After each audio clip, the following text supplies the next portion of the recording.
Attention denizens of planet Earth. Broadcasting from Carbondale in Southern Illinois' premier comic shop. And now your host, superlative shaman of comic book knowledge, Dan Brown.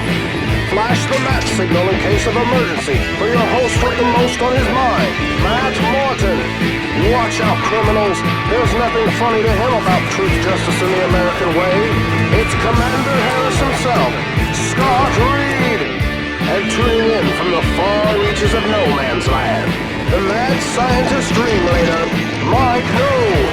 This is Campus Comics Cast.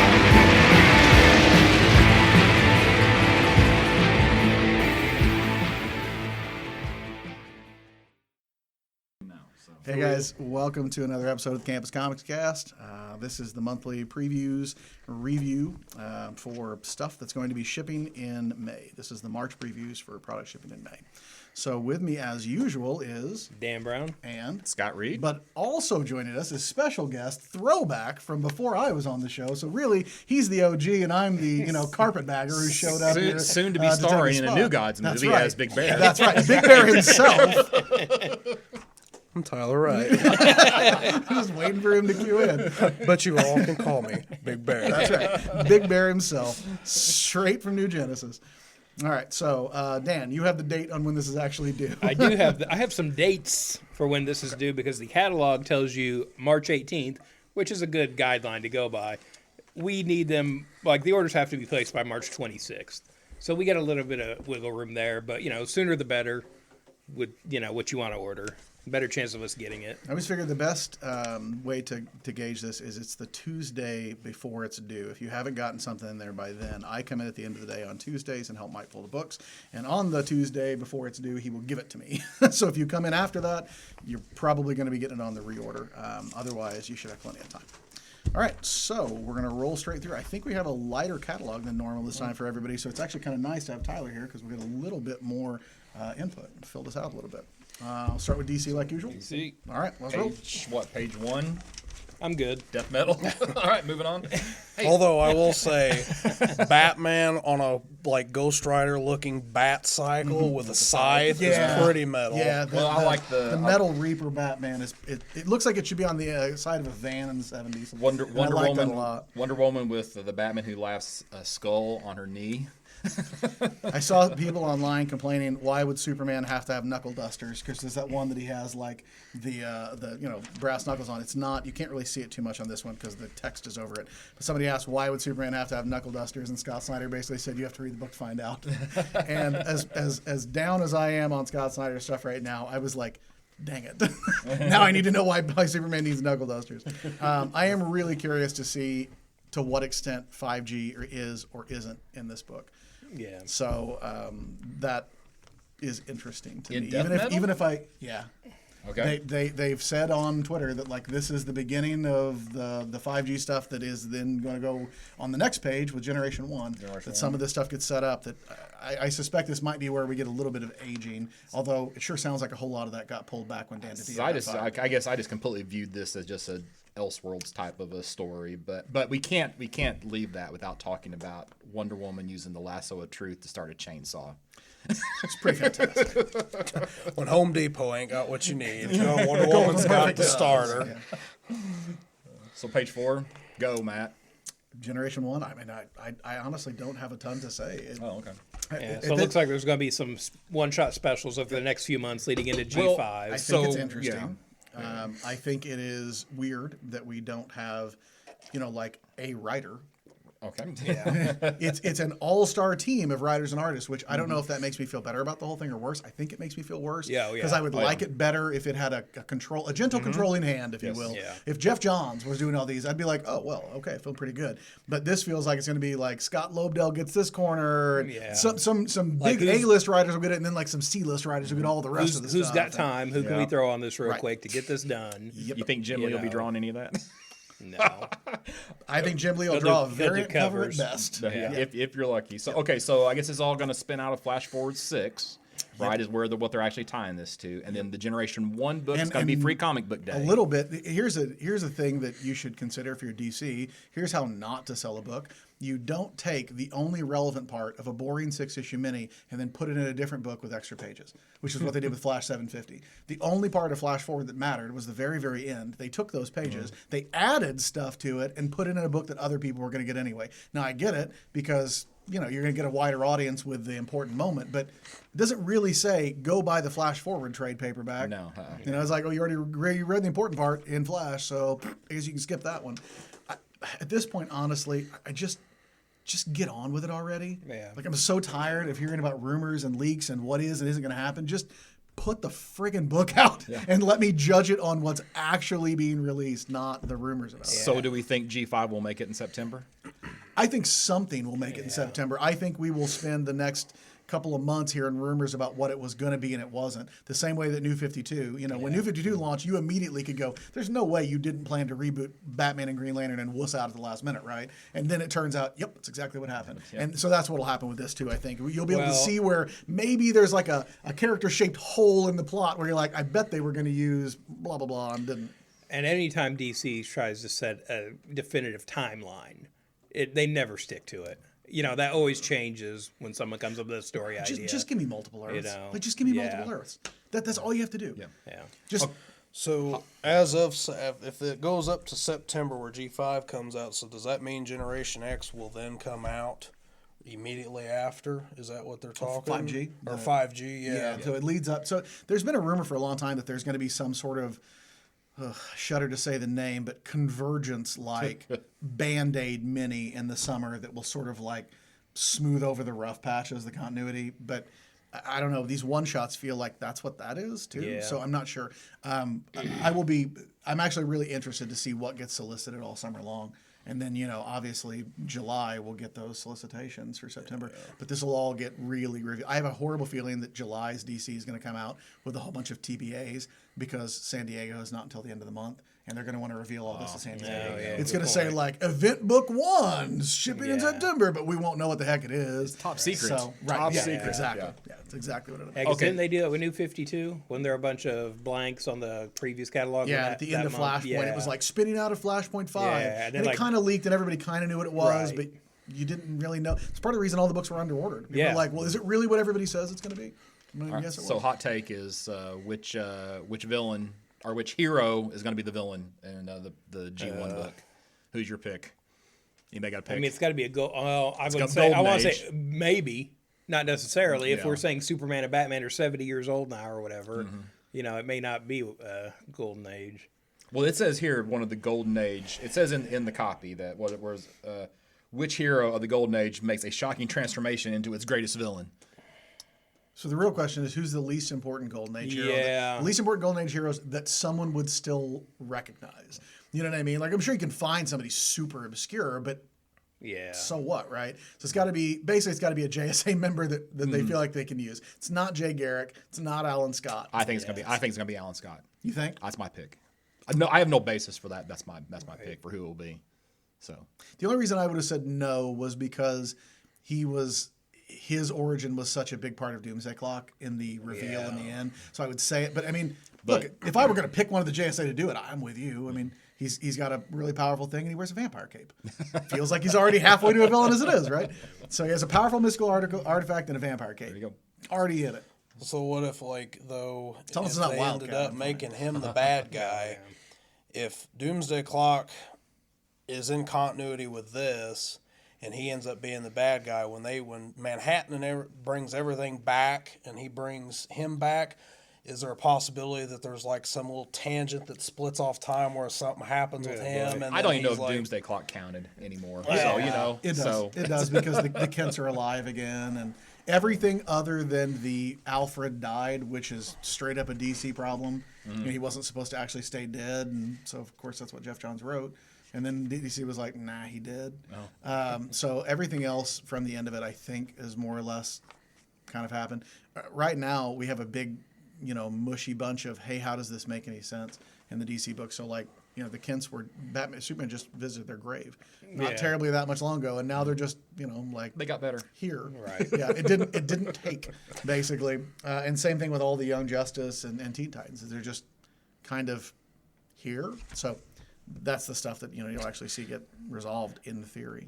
Batman's mad that Clark's Martha came back, but his I'm didn't. telling you. Yeah, all he got was Thomas, and he was a jerk. All right, page 6. Go, guys. All right.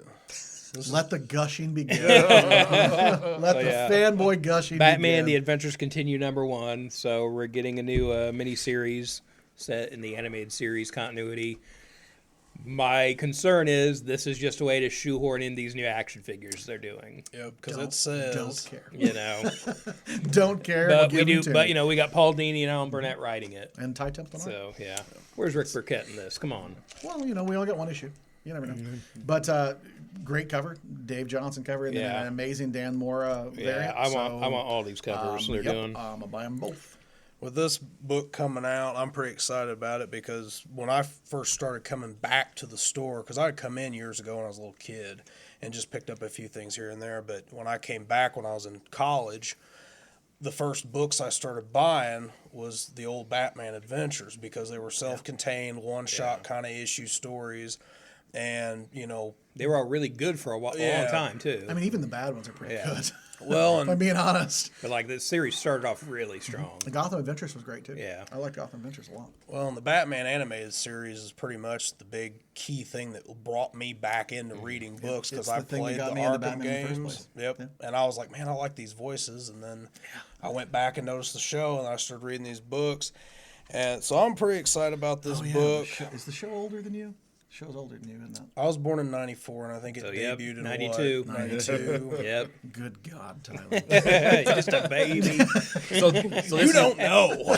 This was a digital first. So where was it digital first? at? Comixology. Comixology. I don't Okay. know these have actually come out yet, have they? I don't know. I haven't seen them. I think this just going to debut on Comixology before Before they then they do print the it. print. Sometimes when they do the book, it's already come out. Like that's why the bombshells were. Yeah. Bombshells were like out for yeah, a yeah. bit before they started printing the book. I think this is going to debut like the month before. I think you're going to be off by a month. You can read it a month early on Comixology. Oh no, I guess I'll just buy it 4 times instead of 3 times. They did that with that Batman Harley Quinn book too. That was Yeah. based off the movie. It was, I think, digital first. Yeah, and they've they done a lot of released digital it. first. The Batman 66 digital first stuff is actually worth reading because they did that DC squared thing where it actually kind of moved around the panels a little bit as you read. That's kind of cool. Yeah.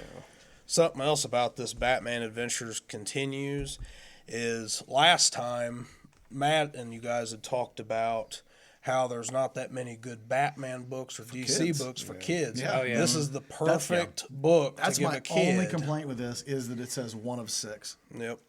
I just wanted to say 1. Like, give me Yeah. an ongoing Batman book. Well, maybe they're just going to start a I'm series of hoping. trades. I'm hoping. Well, they're basically I'm hoping doing, this is so. a test the waters, see if we can actually sell these. But it would be nice if they were self-contained stories. Oh, yeah. You know, all that way you could really pick up any spot as long as you just basically know who Batman is. I don't mind if there's a little carryover yeah. from issue to issue, but old school style where every Yeah, issue is subplots. self-contained and you can pick it up. If you pick up 3 as your first one, it's totally fine. You can figure out where you are, in the middle of things and go from there.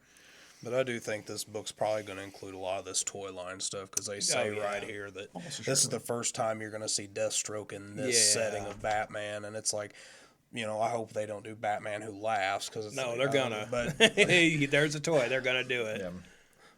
It's like that's why we got the Spidey mobile. Yeah. Page 8. Green Lantern 80th anniversary, 100-page, super spectacular, #1. Doesn't he have a regular ongoing they could have just done something in? But Here's what I want to know: why the hell are these books $10? Flash 750 was $8. It was 80 pages. Was this it? is 100. Yeah. These should be $8 for 80 pages. Oh yeah. Like I know it seems stupid, but it's a heck of a lot easier to sell an $8 book to Right. somebody than a $10 book. $10, much like $5, is like this magic line this that you don't wanna psychological cross. line where you're like, I don't know, $5. So anytime something goes over that, it's harder to sell it at 5 and above Right. than it would be at 4, and it's harder to sell 10. If this was a $9 book, it'd be easier to sell. Right. I know that seems really crazy. I'm probably going to buy it either way. I'm not the audience that's questioning it, but I'm just telling you, like, For sure. on a retailer side, a $10 book that's basically just an annual. That's all this is. Yeah. A bunch of crap that doesn't. And if you love Green Lantern, I'm sure this is all a lot of fun. I'm looking at the creative team, and I don't see anybody that makes me go, "Oh, they suck." Yeah. Everyone on there, every writer on there is good. So it's not gonna be a problem. But none of it matters, right? Like No. none of this is No. I read Green Lantern. I've got to read this. It's just for the collectors, straight up for the fans kind of thing. It is nice to see the majority of the variants Yeah. here, as opposed to know. the guess. But who are we missing? The Yeah, Jim Lee. Jim Lee, big Poor, surprise. poor TBA's out of work. Yeah. Yeah. So Yeah, and we're getting another Nicola Scott variant, like the one she's been doing for Action and Detective and Wonder Woman and everything. So, I kind of dig the '50s Matt Taylor variant. That's kind of cool. Yeah. Yeah. I mean, they're all on. Nice, Got that honestly. Liam Sharp cover, Dan. oh boy. Yeah, there's been several times I've picked up these books and then I never really think that they're either $8 or $10. I'd be more comfortable at a $6 price, but it's like, when I see it's like $9 and $10, I'm just like, and I already got it at the counter. It's like, oh, no turning back. But it's just like, it's like, why does this have to be that much? Yeah. I know that a lot of it's the format, it's the paper, it's the binding is all BS. But they use that to justify jacking the price, and I think people would be okay with that if they were putting it in a format that someone actually wanted. But I don't hear anybody saying, "Oh man, why isn't this square bound?" I don't know that anybody cares about that, but they use that as just a way to be like, well, but it's a square bound prestige format. Yeah, so cool. Don't give it to me that way. Give me another version. I think it's interesting that no one is willing to take a price experiment, right? There's no option to buy a $2 version of Batman on newsprint versus the $4 Right. on the gray paper, because I don't think DC really wants to know which one would outsell the other. Same thing, these $10 books. If there was a $5 non-square bound, that's not good for their bottom line. So they're just going to keep giving you the expensive one. Page 10, Batman '94. Okay. In case if So your head, I'm gonna say it right now. DC variants are open order. yes. If you want this punchline Punchline variant, variant, tell us. If you want that punchline variant, you're too late because it actually got moved to 92. did it? Oh, did it? Okay. boy. Yeah, you ordered extra, That's Scott. right. That's right. Well, okay, because Mike knew and he sent me a message, right? He that's said, right. "Hey, do you want this?" I said, "Sure." So yeah. Yep, forgot that's about why that. they're open order, because they change them on you. Yeah, There you right. go. So there are a whole lot of suckers who went and bought a pre-graded, guaranteed 9.8. It's like that Ooh, fool boy. who bought Whoops. that Roku from Valiant that had the ugly face cover because they flopped the A and B covers. Well, that was me.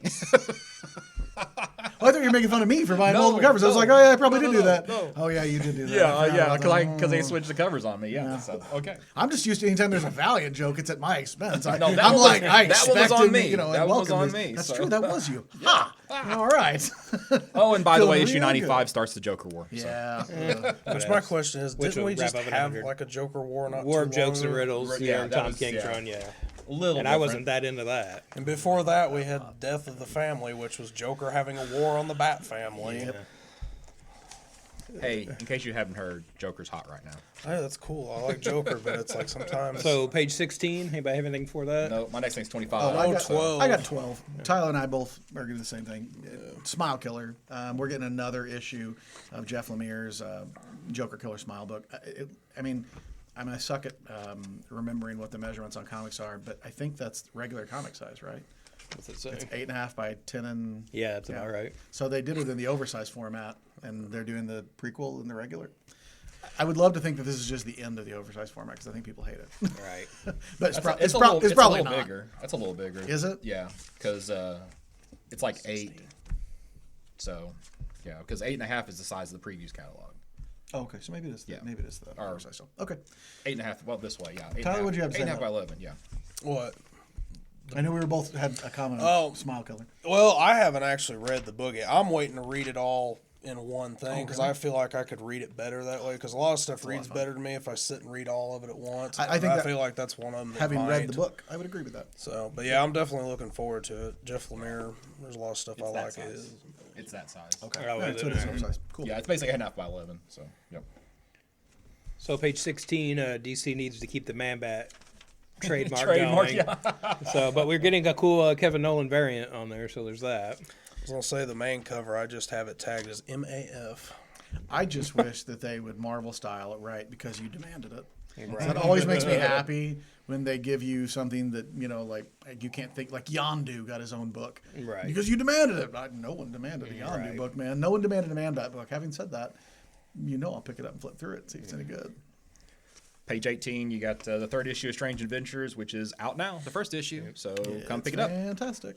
Yep. If you liked Mr. Miracle, I think you'll like this. If you like good books. 25, we've got Batman Secret Files number 3, and it looks like this is sort of a prequel to the story going on in Batman right now, where we're getting someone, rounding up the mercenaries and some backstories on all them.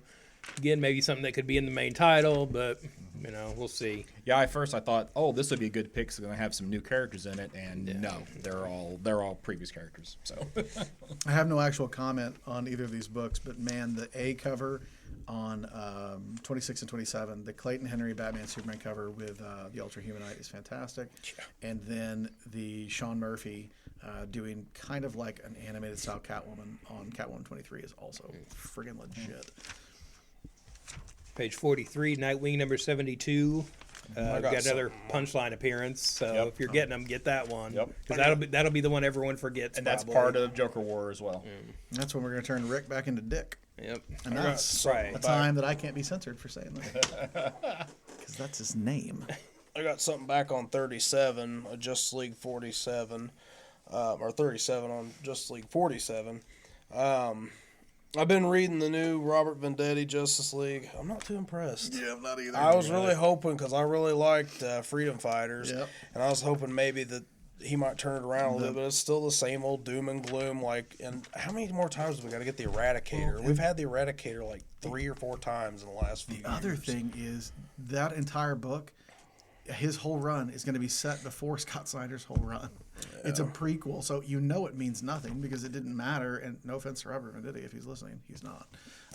But it doesn't matter. The book is pointless. And like a lot of DC's books right now, it feels like somebody just drumming their fingers waiting for September to roll around. Yeah. It's just space filler. We're just waiting for the stuff that matters to come around. And it should be the killing some exact friggin' opposite time. because they should be able Yeah. to take some chances with some stories, knowing that there's right. something soft I mean, reboot look, or whatever before coming. Crisis, so. we got Whatever Happened to the Man of Tomorrow. Right. And before New 52, we got Grant Morrison's Batman. And then we got Scott Snyder on Black Mirror. We got really cool stuff right before New 52 happened. And DC at this point seems to just be like, pull some stuff out of the drawer.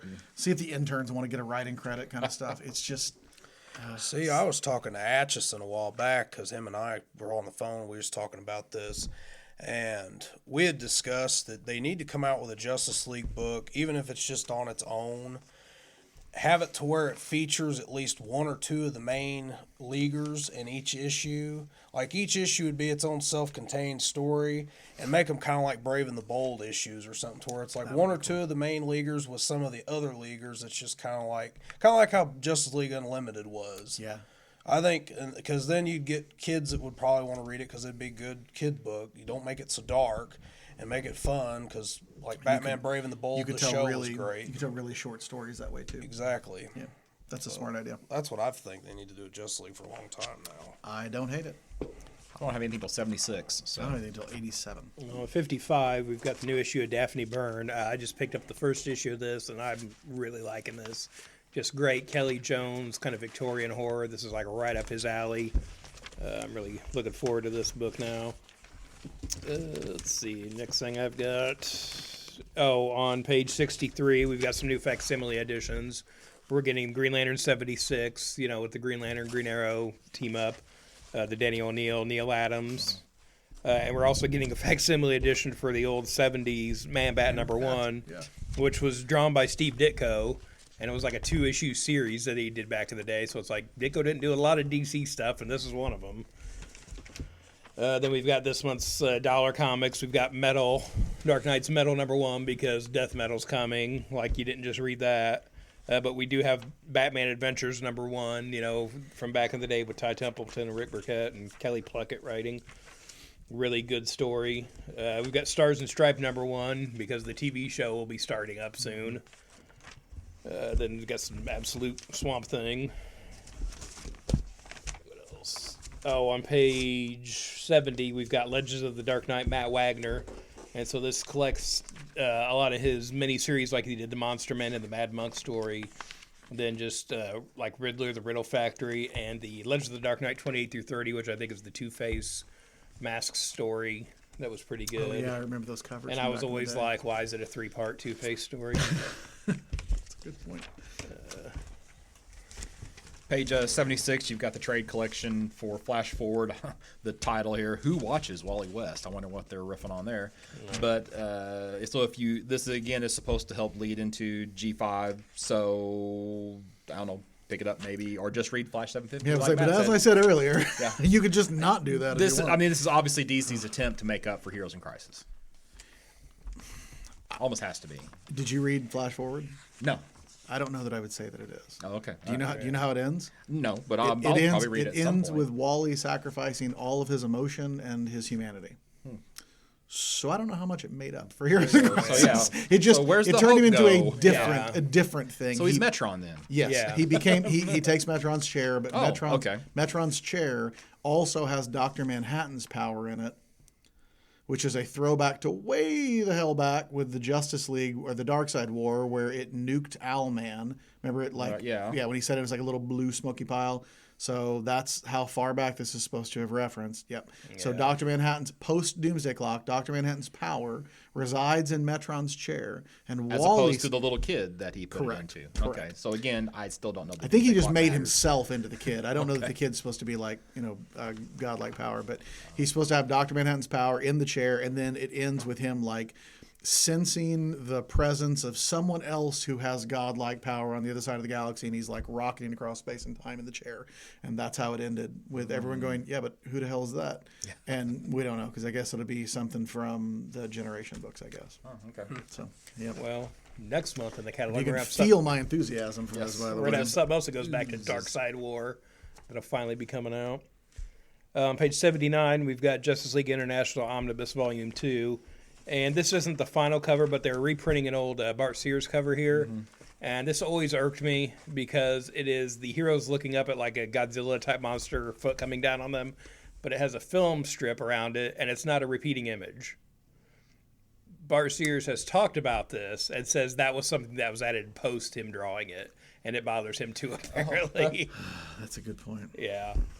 Like, even from the first time I saw that cover, I'm like, that's not right. That isn't how film works, guys. Yeah, 82, we've got the Plastic Man Rubber Banded Deluxe Edition. So this was the Plastic Man series from 2004 that Kyle Baker did, and Scott Morse did a couple issues on, I think, too, but all really solid, good stuff in there. That was a really good run on Plastic And if Man. you don't like Kyle Baker, you should. Yeah, and after that, on the 83, we've got Batman Wonder Woman, the Hikatea Deluxe Edition by Greg Rucka.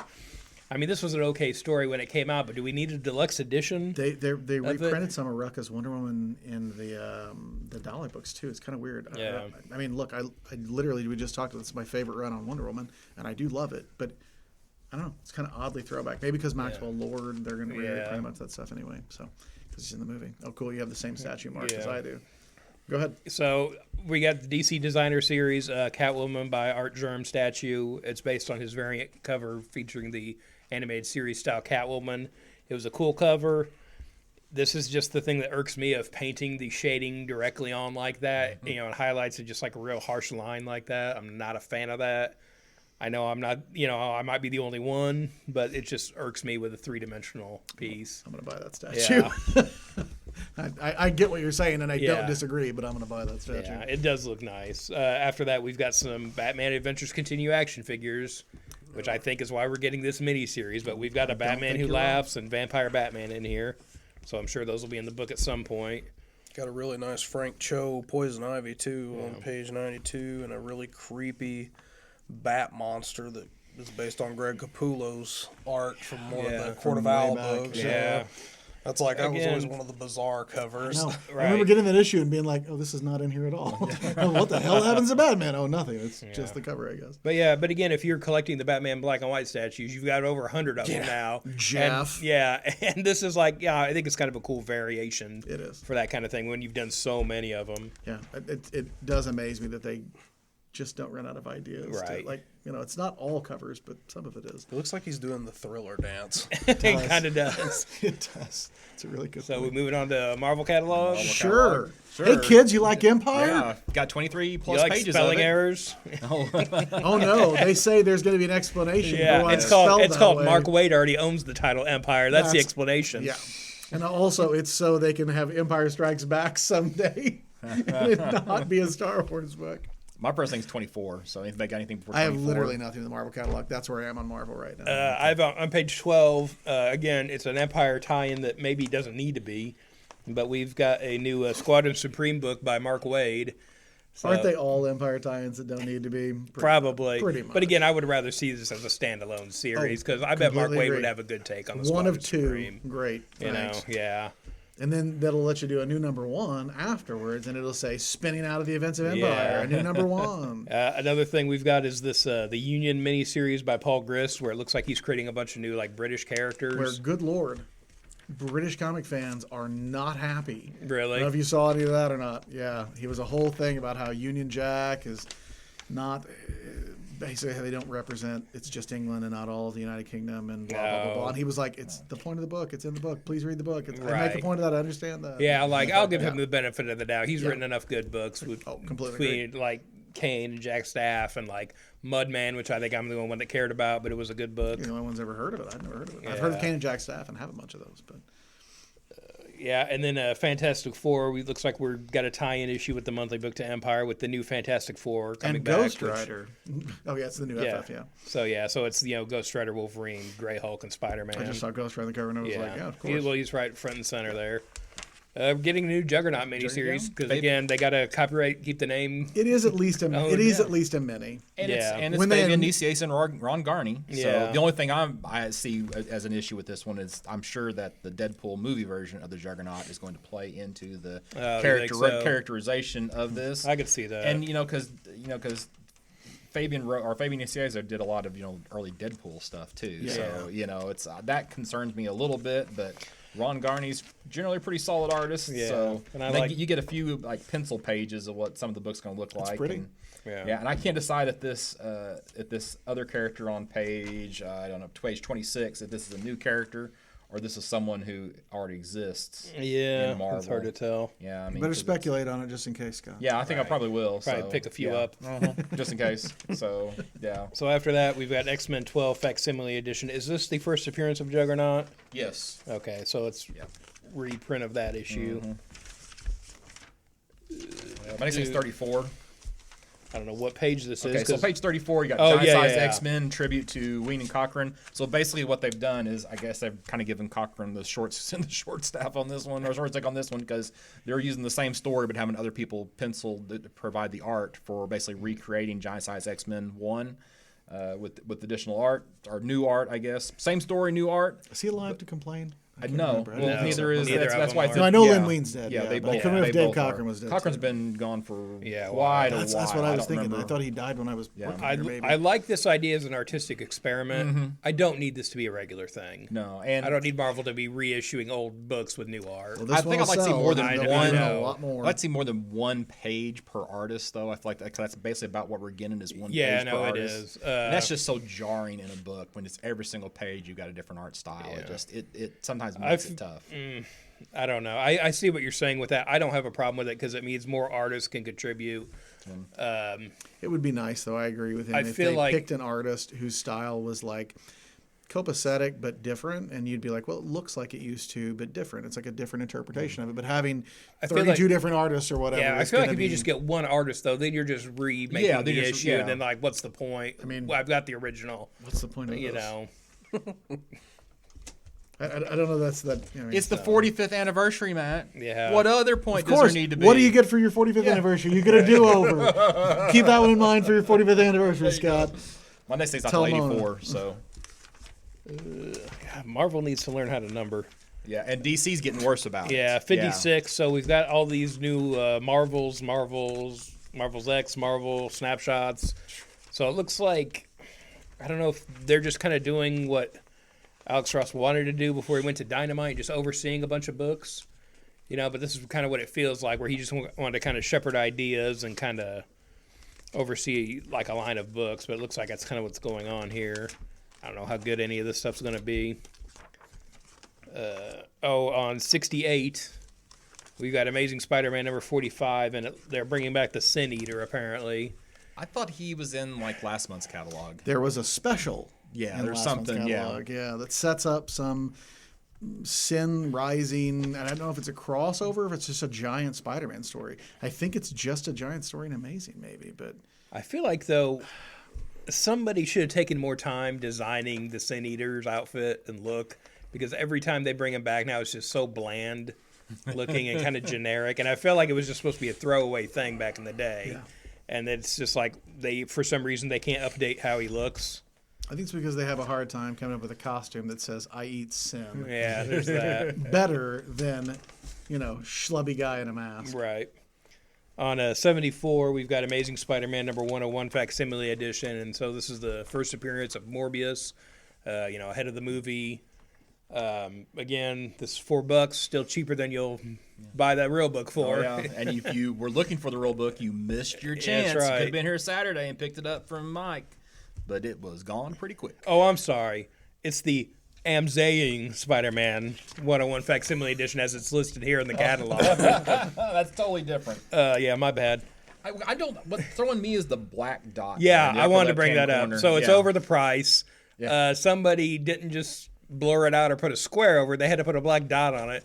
That'll show up later in the catalog, Yeah, too. yeah. I was going to mention that too. So Looks like somebody stuck a yard sale sticker. Yeah, it does. Usually those are like yellow and blue Yeah. and green though, not black. So It's for a golf yard sale, Scott. 84. That's 82, mimicking the. 82, okay. It's mimicking when places buy stuff back and they punch holes. There you go. Oh, boy. Because like with CDs and everything's like that. Well, on 82, we've got the Werewolf by Night 32 facsimile, which is the first Moon Knight, and they just put a black square right over it. There's no dots there. They knew how to handle that one. Page 84 and 85, you got Immortal Hulk, which is still probably one of Marvel's best books. I just like the fact that on Hulk 35, you've got like all these young kids, and you just barely kind of see the leaders skulking in the background. And then for issue 36 on the cover, it's a much more less positive version of the Immortal Hulk, and there's the leader still skulking in the background. So As he does. as he does, Pretty So, good. yeah. 91, we've got Doctor Doom number 8. This book has been really good. I'm really enjoying this. It looks like the story's starting to come to a head here where Doctor Doom is going to invade Symkaria, where Silver Sable is from, because they were trying to help overthrow his regime in Latveria. I don't know why I'm not reading that book. I don't either, because it's really Well, good. of course, whenever Doom became Iron Man for a while, that was just so good. I really should have continued on with this title. I just didn't for some reason. I don't think it's quite as good as Dan does, but I do like it, and I think it's one of the better books Marvel puts out. I mean, some schlub passerby calling him Steely Dan and then getting vaporized like at the last issue. That's worth it right there. I haven't read the last one. Yeah. That's fantastic. Star Wars Dr. Aphra is up to issue 3, still not canceled again. Still not reading it. I'm done. Episode 9 did what the prequels couldn't do, Dan. 118 is my next thing. On 110, we've got the Marvel Comic Gallery Mysterio PVC diorama. It's sort of a neat looking Mysterio statue, and it's PVC, so it's $50. It is nice. We've got a nice translucent-ish green base. I'd like to see how that actually looks in real life. That is a terrible looking Captain Marvel movie diorama. She just looks like she has bedhead. Yeah, I don't know. I didn't think that through enough. Wasn't there another statue of her that didn't look very good we were talking about before? I don't think we did, yeah. Page Get it 118, together. you got the Eternals, the Complete Saga Omnibus. There is a direct market-only Kirby variant for this, so you should come in. If you are interested in learning a little bit more about the Eternals, read the first, 18 issues in an annual from Kirby, and you can get the Kirby cover direct market-only here at Campus Comics. It has all the other stuff too, but the Kirby stuff's the important stuff. On 123, I got the Symbiote Spider-Man Alien Reality. That looks pretty cool. I like Hobgoblin. Have you read any of the Symbiote Spider-Man stuff? I haven't, but seeing been- Hobgoblin it's been be in fun. it's going to be pretty Hobgoblin steals Doctor Strange's powers, basically. awesome. So he becomes the Sorcerer Supreme. He's got the cape and everything. But he still has that one, yeah. 124, you've got the collection for the X-Men Fantastic Four crossover by Zdarsky and the Dodson team on art. So if you were waiting to read that in trade, now's your chance. 140, we've got Fantastic Four Volume 5, Point of Origin. This story just wrapped up in the monthly. Sort of like taking another look at the Fantastic Four's origin story, what some of the repercussions of that turned out to be, and it's a really good story. Have you been reading it, Matt? Or The FF one? yeah, Yeah. I'm trying to remember if I'm behind by an issue or okay. so. Really good, though. It looks I like think I'm caught up. there will still be some repercussions of this story going forward. I just feel like, in general, Slott's probably. I feel like he has a lot of ideas he's been sitting on for a long time and just waiting to do a Fantastic Yeah, it does feel like Four it's book. one of those. This is a book I waited a long time to get my hands on. Yeah. Page 144, you've got the collection for Punisher Soviet. So if you've been itching for some Garth Ennis Punisher and haven't been picking up monthly, now you can get the trade. It's been really good. Yeah. 156, we've got the Marvelverse Captain America graphic novel trade paperback. Have they been branding things as Marvelverse? That's what I was about to ask you. Because I feel like it's the first time I've remembered Yeah. seeing that. I don't know if I just overlooked yeah, it before. because you brought it up and I thought, oh, maybe he knows what this is. Yeah. Yeah, no, I don't remember that either. It's got, some Captain America reprints. What stands out for me, though, is the Captain America Fighting Avengers special they did years ago, which was a spin-off, sort of like in the same line as the Thor the Mighty Avenger book that Roger Langridge and Chris Samnee did years ago. And so that was just like a one-shot they did. Last page, we've got 6 posters, and they show them all, and it's got the black dot on on the the Amazing price. Spider-Man one. Because that's what you want on your posters. is a Yeah, large black hopefully it dot. doesn't ship with a black dot. Yeah, because you don't want to see the price on your posters. So. Right. I wondered when you said it's going to come up later, and I've been waiting to see where it was. Oh, man. Did not disappoint. Yep. So going on to the big book. Big book, Big book. page What we 24. got? Be sure and pick up previews so you can see all the things that we don't talk about, and especially this time, there's a whole lot that we're not talking about. So, A lot of free comic book day stuff coming out. did they? I forgot. Did they show the DC book this time since they've started yeah, I talking think about it? yeah. Oh yeah. So you've got the gold level. So they've Yeah, they got- still have it listed as Gold Level Free Comic Book Day 2020 title for some yeah. reason. And again, there's the Firepower Firepower. one coming out that we'll be talking about Yes. next episode. So let's see. My first thing is 38. Same. Okay. Go ahead. All right, so we've got a new original graphic novel from Brubaker and Phillips. Actually, it's Phillips and Phillips, I guess, is how we should actually describe that. So pulp. So basically, you got a pulp writer who is In the writing 30s. westerns, right? But dealing with a real life pulp story in his real life, a real life pulp story in his real life in a comic book. That sentence didn't make any sense, But but, it is, it's gonna go. So. That's okay. I think it made sense. We followed a lot more complicated things. We read comic books. It's not that bad, Scott. So it's way hardcover less treatment? complicated than like Cable's Origin or something. Yeah, hardcover, just like My Heroes Have Always Been Junkies. It's the same format. I would imagine it's probably the exact same kind of cover and the same like matte look to it. So really cool. 72 pages for $17 is pretty steep, but it's fantastic. Given this is effectively another issue of Criminal. And that's really what this is. Like I'm a little surprised that this wasn't billed as Criminal : pulp. right. So the thing that makes me the most optimistic, other than the fact that I think Brubaker and Phillips is probably my most go-to creative team in comics. But the other thing that makes me happy is, what if this is a second line? What if we get more pulp spinoffs to go with Criminal? What if we bounce back and forth between the two? That would make me happy. If we had like a pulp era crime book like that. What you got for your next one? I got 46. I got 42. Now, on 42, if you thought that I picked this because I get to say The Goddamned and Scott can't censor it because the title of the book is The Goddamned, you'd be half right. But I did read the first version of this, which is basically Cain versus Noah was the first one, and it was mean, and it was violent, and it was ugly, and I liked it a lot. Enough so that I had Jason Aaron sign it at Z2E2 that year. But I'm glad. I really thought this was never going to come back. This has been gone for long enough. The same way that we were with Moonshine, where like it went away, and they kept saying, "Oh yeah, we're going to be back," and you're like, "Sure you are." Right. The same way like Velvet has never come back from Ed Brubaker. That's never happening again, obviously. Or if it does, it'll be when nobody has Well, carried it'll on. be when there's a Velvet movie or a TV show or something. That's when it'll come back. That's true. Yeah, so I'm happy. I'm happy it's coming back. Exact same creative team. Good to go. All right, so 46, we all have this probably. Yeah, I picked That Texas Blood #1, written by Chris Condon, and artist is Jacob Phillips.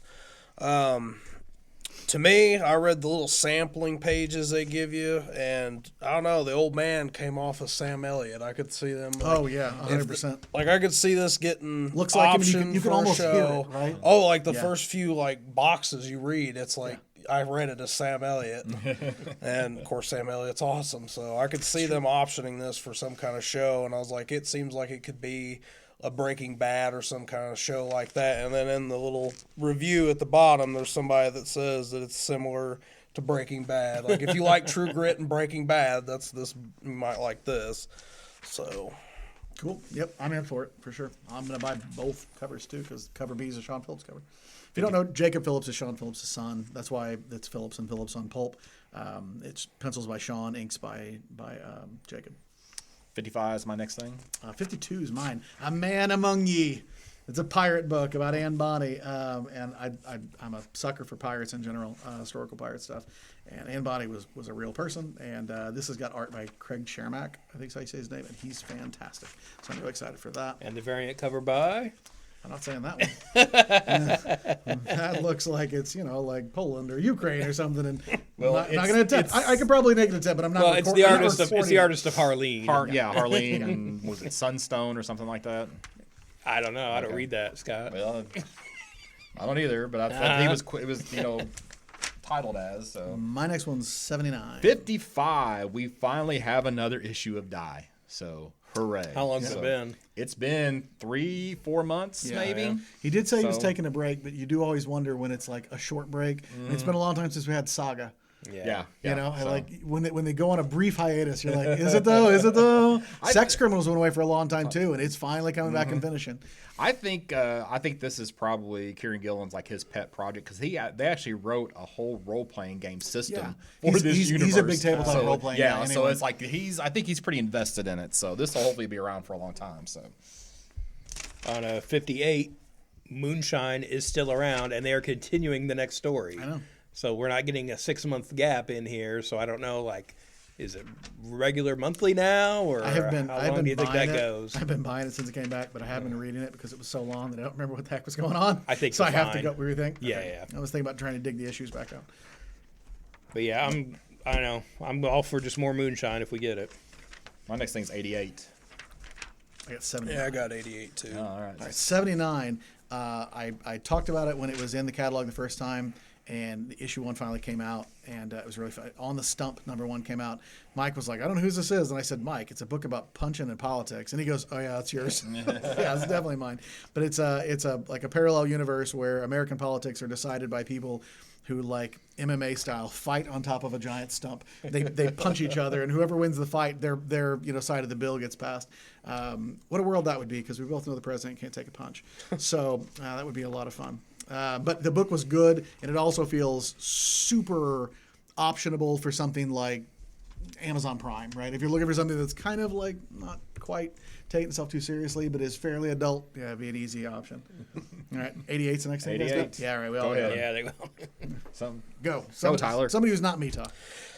Norse mythology #1. Now I'm confused. I don't know anything about this, and at the bottom it says, "This is based on a hit novel." Yeah, Neil Gaiman wrote a Norse mythology Did he? book. That's like Okay. It's probably just a It is. retelling. I started to say it's a retelling. fictional version. I'm like, well, of course it's fictional, but like yeah. it's a dramatic retelling, Neil Gaiman style of like the Norse saga of mythology, Norse yeah, mythology. yeah. So, but with P. Craig Russell art, I mean, Yeah, it's a lot of good artists on Yeah. here. Mignola, Ordway. So it could be definitely something to pick up, take a look at. Well, if there's with a lot of stuff being, it seems like the Viking culture and stuff's a big thing with show Well- Vikings. So if there's anybody that likes the Viking show, If you want to learn about Thor and not Marvel Thor, here you go. Exactly. So 92, we've got the Making of the Umbrella Academy hardcover. So this is based on the probably art stuff for the TV show. It came out, probably some cool behind the scenes.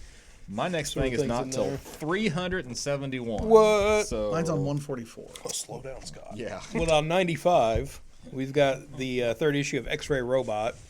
And You're welcome, by the way. Mike didn't order any, and I put them down for you. so right now, Mike Howard's son Han is running a Kickstarter to complete a documentary about Mike Howard's work. One of the rewards is getting drawn into the last issue of X-Ray Robot. So, and I think there's still a few days left on the Kickstarter. So if you want to be in this next issue of this book, you better get on it. And really, the question is, what would you be willing to pay to be drawn into Yeah, X-Ray exactly. Robot? On 96, we've got, again, we're in Dark Horse now. We've got Noir, a collection of crime comics hardcover. And I notice it says How did I miss that? the original Azzarello, Lemire, Brubaker, now Maher. presented at full comic size. Is this that line of smaller books Vertigo did? I don't Because know. it seems like it would be those guys. Because it's Azzarello, Lemire, Brubaker, Dean Motter. you know, I don't know, I man. wonder if that's what this is. If they're I'm reprinting slipping to my those. old age because I went Yeah. right by that somehow. Getting that. What's next for me? I don't have anything till IDW. Yeah, that's where I am too. I'm on 144. Well, on 126, I see it. we've got My Little Pony Transformers #1, Friendship in Disguise. I'm gonna have such a good time because I know somebody who is gonna get this because Oh, he has yeah. to get every Transformers. Yeah, that's what I'm wondering. It Like, how makes many me- guys that get Transformers are going to pick this up Yeah, now? I mean, I'm not in any way judging people who No. are My Little Pony people, but I'm just amused that Transformer people are very diehard. It seems like, and are you that diehard? Are you diehard Yeah. enough for a My Little Pony crossover? Yeah. Do we get a transforming pony in here at some point? Yeah. 133, we've got a new Star Wars Adventures #1. I've been reading the book. It's good. I didn't know it was stopping or restarting or anything, but again, it Are you doesn't sure get a lot you of didn't coverage. demand it? I didn't demand it. I'll just demand more issues. I'll take them. What's that? Oh, so on 142, we've got the Teenage Mutant Ninja Turtles Urban Legends #25. And so this is reprinting the Image book from the 90s or maybe turn of the century. But apparently, I never read the book. I didn't realize they never finished the story. And so IDW has been reprinting this series, and now they're getting to the point, and they're finishing up the story. So this is a new book, kind of wrapping up that series that never got an ending. On 144, we've got Bermuda #1. This is a killer of a creative team, in my opinion. It's John Layman, who you might know from Chew at Image, and then Nick Bradshaw, who is about the closest thing as you can get. If you would imagine what Art Adams would be like if he actually could still do monthly books, that is Nick Bradshaw. And I love Art Adams, but dude does not care about cranking out monthly books, obviously, like he used to. This is a He girl, never a 16-year-old. cranked out a monthly book. Well, I mean, he used to put them out in the 80s. Like, he did put a book out that came out on a monthly schedule, but it was always miniseries and stuff like that. They don't use him for that, even that kind of stuff anymore. It's pretty much covers only and commissions. But it's a 16-year-old girl in the Bermuda Triangle with dinosaurs and jungles and stuff. And if there's been a book that's more in Nick Bradshaw's wheelhouse to draw, I don't know that I've ever seen it. So I'm super excited about that. And then what's your next one, guys? I got 154. 154 too. Okay, go for it. Richard Starks Parker, the Martini Edition Last Call, written, drawn, and everything by Darwin Cook. If I see anything Darwin Cook, I always got to promote it because Darwin Cook's one of my favorites. Yep. And I've read some of this, and it's really good. Yeah, this is great. And we have the first volume of this still up front. If you want to buy the first volume of the Martini Edition. It's a true story. I was sadder the day that Darwin Cook died than I was when actual members of my family have died.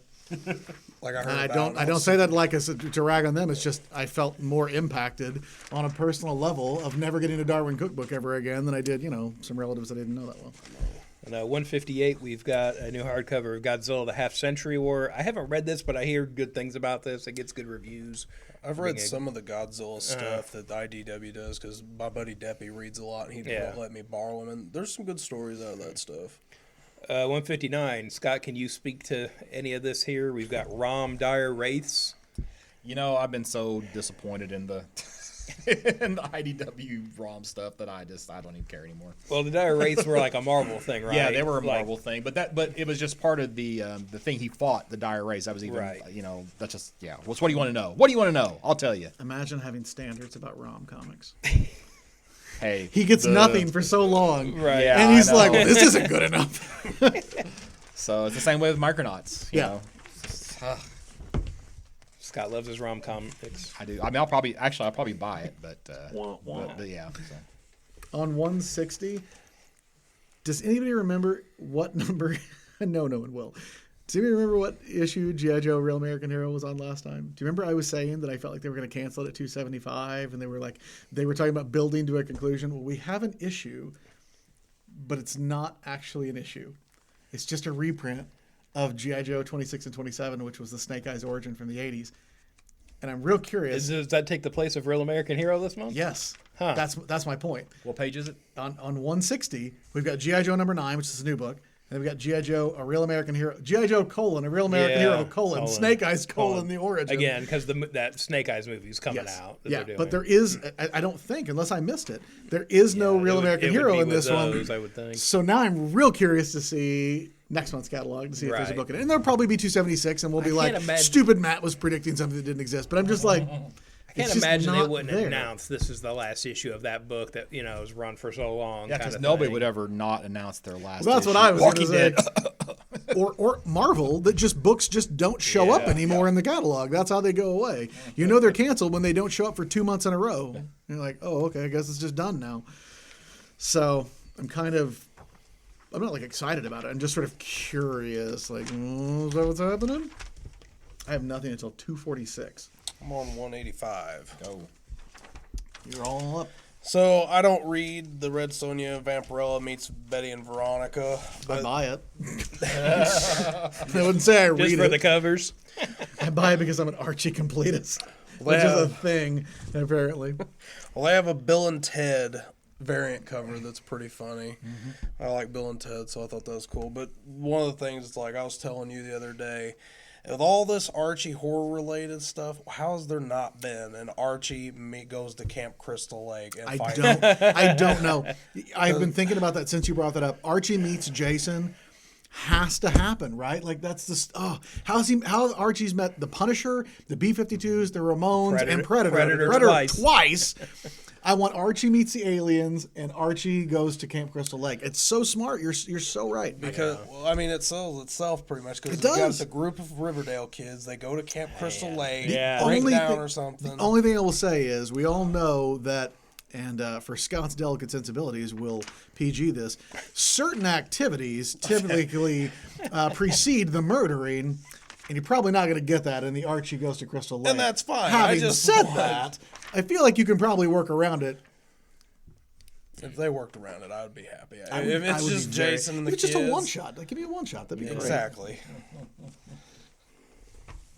Yeah, I hadn't thought about it before. That's a really good I know. idea. He told me the other day, and I was like, "Oh man, it's one of those ideas that's so obvious and so good that you're like, how has no one come up with this before? It's just right there in front of you. And you're totally right. It's a brilliant idea. And someone from Archie, that's probably the person from some weird country in Europe that we're like, why is one person in Ukraine listening to this? It's an Archie rep.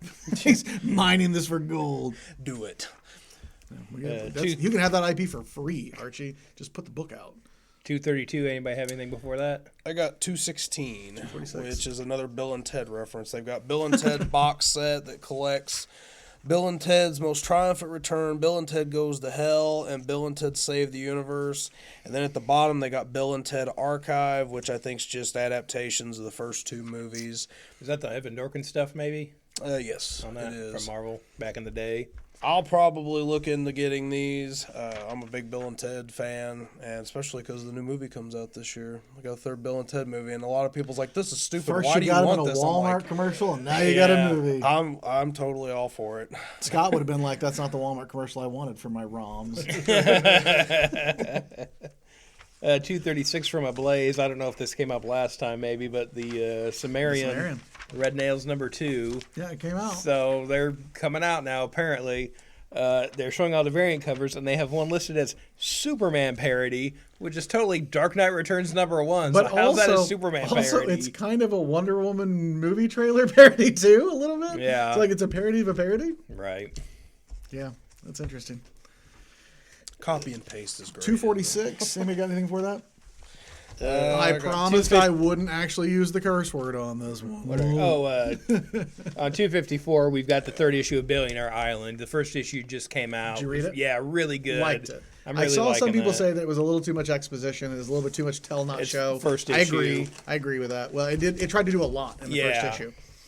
So I think they kind of felt like they had to do that. I really wasn't joking. I do have stuff on 246. It's not just because there's an okay. F word on it. The Man Who F'd Up Time. I bought #1, which is also a John Layman book. It's just a coincidence. It's 2 John Layman books in a row. But I bought the first issue on a whim from the Aftershock table at C2E2, and I really liked it. So I'm in for that. It's exactly what it sounds like it is. It's about somebody who gets a time machine, and he does not make smart decisions. So he screws up time. On 248, I had brought this up a few podcasts ago when it was first solicited, but the first issue of Undone by Blood, Shadow of a Wanted Man came out. I love it. It's fantastic. So it is set in the early 70s. It's about a teenage girl who is trying to get revenge on the people who killed her family. But she is reading like a drugstore novel, spinner rack book that's called Shadow of a Wanted Man. There are pages that are her imagining of what she's reading in the book, and like the two stories kind of dovetail together, and it goes back and forth between the dime store novel and what she's actually doing. And then there are pages at the beginning and pages at the end that are just straight up prose pages from a novel that doesn't exist, and they're out of order, and like, but they kind of mesh with what the story's doing. And I really liked issue 1. So if you like westerns, you like gritty westerns, it was really good. You should totally pick it up. What page was that on? That is on 248. And so I had the same thing. I had Billionaire Island highlighted, so that's it for me for a bit. Well, on 254, got Dragonfly and Dragonfly Man trade paperback. And also, if you're not picking up the Goon, I know a lot of people said this millions of times on the show, but pick up the Goon. It's good. Yeah, you should. Yeah, so this issue 12 we have in here with the Goon, it says it's the conclusion of Roger Langridge's story. So 13, does Powell come back, or do we have another creative team? Or a hiatus. Yeah. So it'll be interesting to see what's in next month's catalog. Yeah, I mean, I was not happy to not see that it was being written by Powell, but if you're going to replace yeah, Eric Powell, exactly. that's pretty much like Langridge and Mike Norton is pretty darn good. And like thematically, I feel like they really keep to it. I haven't read his first issue, which just came out a little bit ago. Yeah, I haven't either. But it's in my pile. That's one of the only books I haven't read in my read pile right now. I'm looking forward to it. On 285 from Black Mask. 275, just in case you missed it, you got War Stories, and it's Matt Martin is moonlighting as an artist for Garth Ennis on issue 1. So, yeah. Not that Matt Where are my Martin. royalties? Oh, never mind. There is a Matt Martin that is like a historian at Lucasfilm, and I all the time think, what if I were in California? And I was like, hi, I'm Matt Martin. I've left my badge at home. Might you let me in? I have my ID right here. And I wonder if I could get away with that. No, I could not. But I wonder if I could. And I'll find the cut of episode 9 that doesn't suck. That Doesn't exist. I got 309. Has anybody got anything before that? Yeah, 440. 285 from Black Mask. We have 12 Reasons to Die. And apparently it's based on a story by RZA and Ghostface Killah from the Wu-Tang Clan. But there's also like a lot of artists, Brian Kelly, Tim Seeley, Joel Jones, Riley Rossmo on here. That's pretty legit. Yeah, so this might be something worth checking out. It's 176 pages, $25. But again, sort of like might be like an interesting book here. You see what they came up with. 291, we've got the Matrix Comics 20th Anniversary Edition. Oh, yeah. Reprinting some of the old Matrix comics here, written by Lana Wachowski and various. And I know they did a couple trade collections years ago that this is reprinting. I remember when people wanted those Yeah, things, yeah, man. yeah. So people come in and ask for those all the time. I don't know if it's in here, but there's also a one-shot that got pulled that was supposed to be sent to movie theaters when the movie came out. And I have a copy of it, but apparently it was the cover, which is very similar to this cover here, where it has the baby in the pod, I think is why it was pulled at the last minute. Yeah. So I assume that would be in here too. I don't know why you wouldn't. And if you ever come across the old Art of the Matrix book from the first movie, pick that up because there's amazing design work in there with Jeff Darrow and Steve Scrote's like storyboards they used to sell the movie and explain it to people because everyone was still thinking hackers back when that movie came out. I think I've made this joke before, but there used to be a guy in here who was a huge Jeff Darrow fan, but he pronounced it G-off. Oh, And yeah. He used to say, he would have long conversations with me about Darrow, and he would every time say G-off Darrow. Did you see there's a new Ape Escape coming out? That's a joke that we will not do. That one's mine. I made that one up. I originated that. Don't let Josh tell you otherwise. That's a Matt Martin original. The 299, we have a new Star Wars novel. Star Wars Thrawn Ascendancy Book 1, so it looks like there's a new Timothy Zahn Thrawn trilogy coming out. I've never read the originals, but people go on about them. Yeah. They are the closest thing in the EU to the feel of the original trilogy. Really? They make almost no sense now. Like, you could not canonically move them over. It's based on the idea that the Clone Wars was a war that the Jedi fought against, their own clones. Oh, really? Yeah. So, like, there's an evil clone Luke, basically. From the Hand and Bespin. Yep. That's where Mara Jade showed up, Right. and it was a lot of fun. They did totally lift some of that stuff into episode 9. The Emperor's fleet was just the Dark Force. Dark Force Rising. Yeah. So, which was like this, fleet of Star Destroyers was lost in the outer regions and stuff. They were fun. They were Dreadnought class, but we won't go there. Yeah, but I mean, it's effectively the same thing. It's just a bunch of destroyers out there. So. We got nothing until 309, Art of Frank Cho, If you like some of that kind of bombshell women doesn't? artwork and Pinup. stuff, that's some good A stuff. lot Frank of people, Cho's good. A lot of people based on the controversies Frank Cho gets. But. Back on 308, we have Ninja Sex Party Volume 1, Origins graphic novel. Now, Dan, that's your book, right? I wish this were my book. It is Danny, but I'm not that Danny. So this is from the band Ninja Sex Party. This is sort of an origin story for their characters that they have. So, First of all, it is now news to me that there's a band called Ninja Sex Party. dude, you are I don't missing know. out tonight. Get on YouTube. I've never heard of I'm it. gonna get on YouTube. Tyler, and I'm disappointed that Tyler hasn't heard of that. I'm gonna get on YouTube and tell my wife I'm searching for Ninja Sex Party. Do it. She'll be like, I need to leave the room. I can't think that there's going to be a song Mona likes. They do. There's going to be one. Quite possibly. I just seen it and thought, man, that guy that looks like the lead singer, he kind of looks like the lead singer of The Darkness. Yeah, there's definitely that. There's definitely that kind of vibe. Because I love The Darkness. Yeah. That's because you believe in a thing called love, Tyler. I do. Right. 315, we've got Bone Adventures Volume 1, Finders Keepers. It's a fun segue. From Ninja Sex Good luck Party. with that, Scott. From Ninja Sex Party to Bone Adventures. Sure. So All ages. Comics, it's okay. So it's like another graphic novel by Jeff Smith with the Bone characters. Has he done much of this? No. No. This is new stuff? Yeah, I think I so. totally Right? missed this, I guess. I'm pretty sure. He had a like a prose book that came out after he completed that, and then Well, take a there might look. have been a little Maybe I'm short, wrong, but But this And there this was might like be the first Rose. news. there's that, and then there's there was this, Rat Tails. and then there's a Smiley's Dream book underneath it too. Oh man.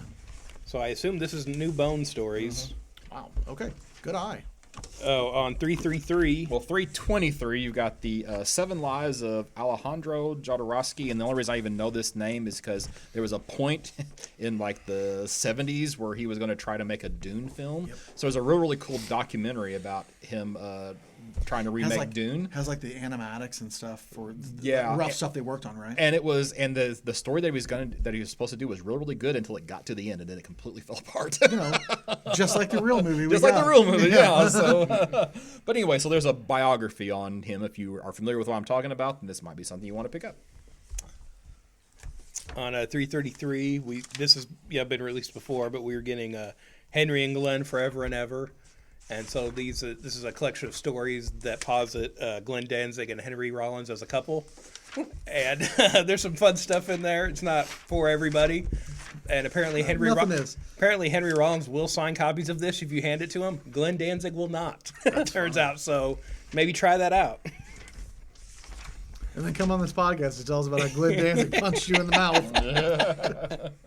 On 369 from Titan, we have the Breathtaker collection, and this was a Vertigo book. So apparently, Mark Wheatley and Mark Hempel got the rights back and are taking it to Titan. It looks like. So I wonder how much of this we're going to see now with Good for them. Vertigo basically being gone. Page 371, you got Doctor Who: A Tale of Two Time Lords trade paperback, which I assume is reprinting some issues where we have a crossover with the David Tennant and Jodie Whittaker doctors. So, and they're buddies in real life. So I don't know. I guess it has nothing to do with the comic, but there you go. So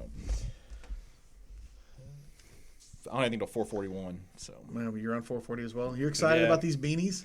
I kind of like the old school Marvel logo ones. Yeah, I saw that Marvel logo and I thought, man, I wish there was a DC one. But I still like that old school Marvel logo. Also, as a bald man in the wintertime, I wear a lot of Right. beanies. I want that Arashikage Ninja clan one. Yeah. I need that. That's always a fun The Cobra reference to one's- wear because Cobra's nobody kinda nice, too. knows Nope. what it is. Nope. Either of those Cobra ones can come home with me. It's fine. 441, you got a Mandalorian T-shirt where you have the art for the meeting at the end of the first episode, I guess. So kind of a cool scene and should translate well to a T-shirt. Yeah, don't spoil anything. 'Cause I'm they trying haven't not got to. it, I don't think, in England yet. So flip to the other Flip side. to the other side. I have one thing on I got this one side. thing. 14. Yeah. Actually, I have 2 things. I take that back. 16. You got 14 I too? do have 14 too. Okay. You want to take it? Whatever. So we've got the DC Classic Movie Gallery Batman 1989 PVC diorama. So this is a Michael Keaton statue that they're doing. I don't know. The base almost reminds me more of Batman Returns with like the zoo at the end, but I like gotta the get too picky. base. The only thing I'm kind of worried about is that face. The chin line kind of looks a little too red. That might be the photograph. That could be a few Yeah. things. Hopefully, the finished piece isn't that red when it comes out. All I can say is I'm excited that they have a continuous flow of 89 Batman merch now. Yeah. I kind of like that Luther statue on the next I page, do, It's too. not bad.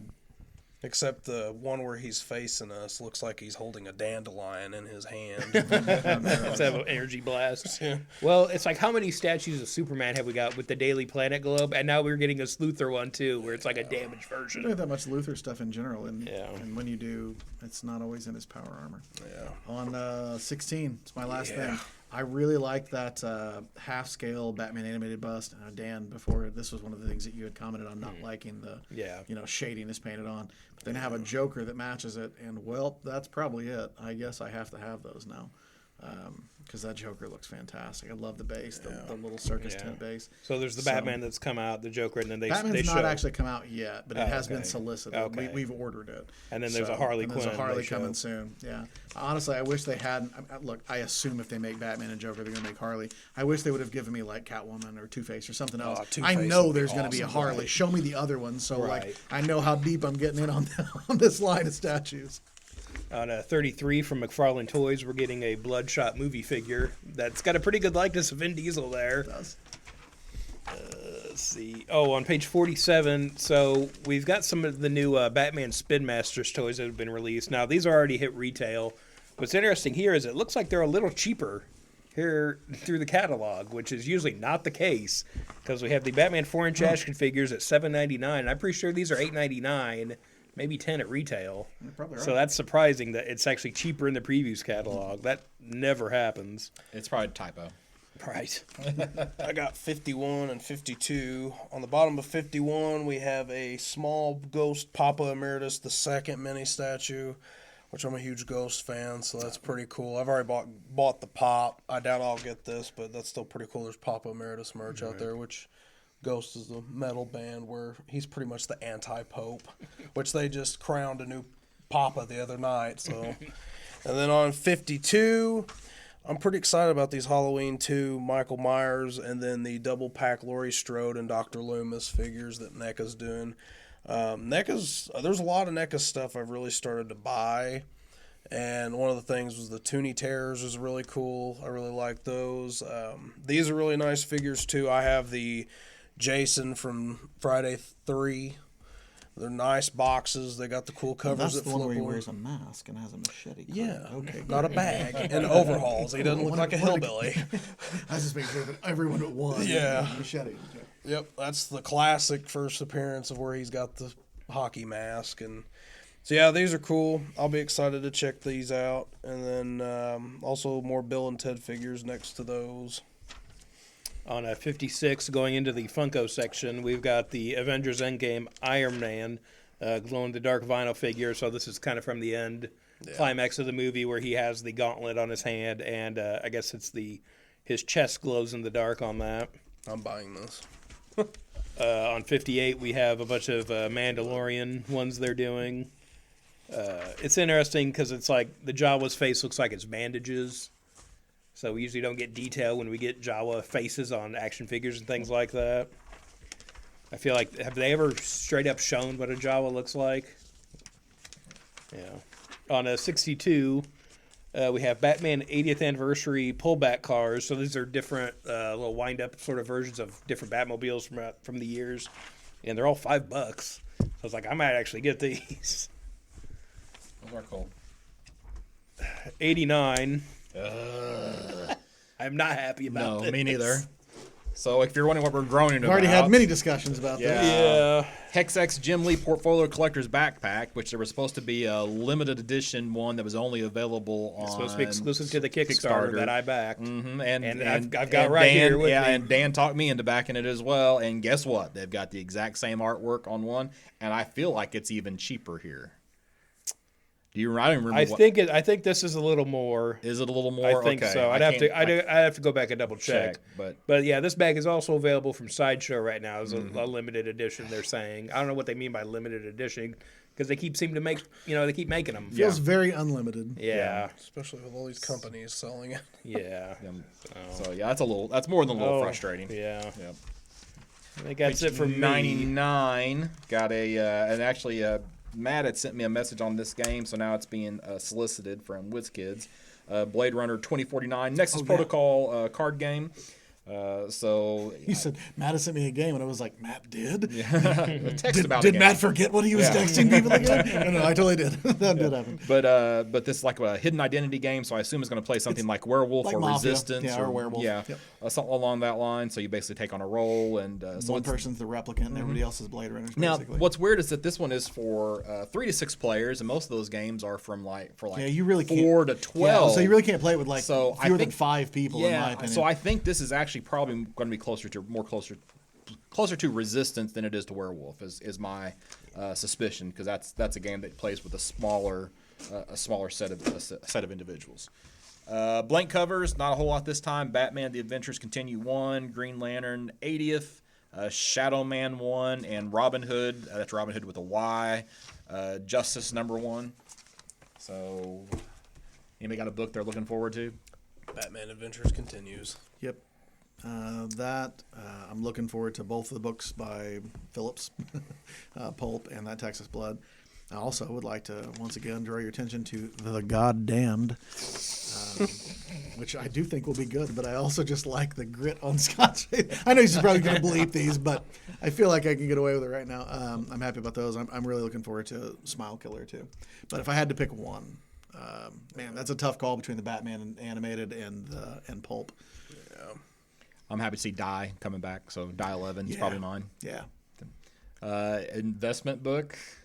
I'm gonna say Ninja Sex Party because that's a book Just because people are you can. people are gonna overlook it. I think fans will come to that late, realize there's a graphic novel of that, and want to pick it up.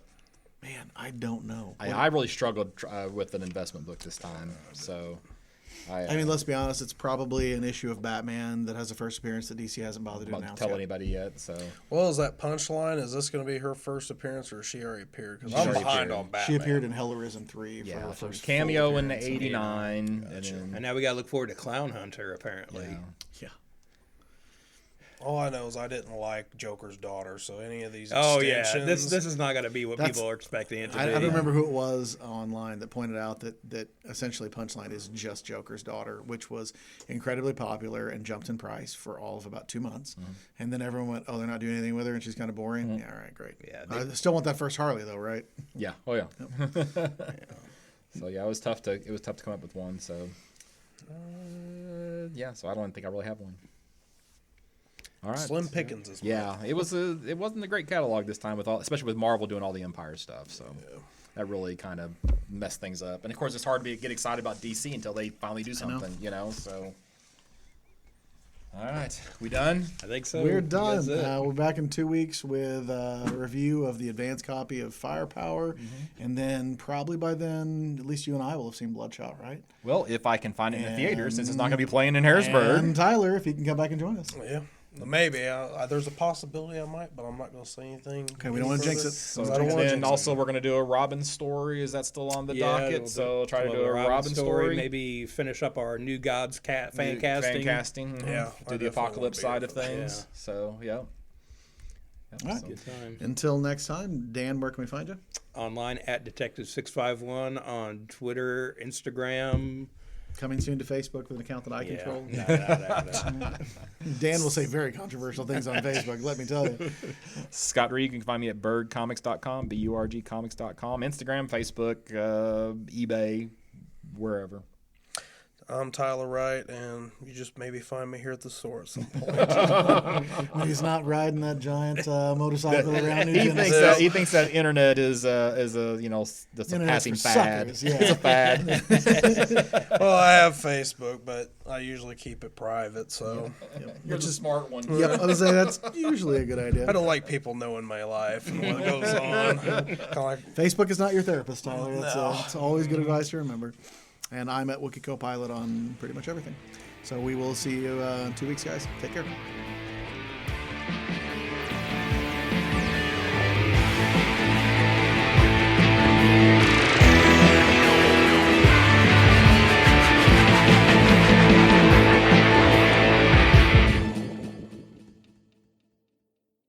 Where'd my mouse go? There it is.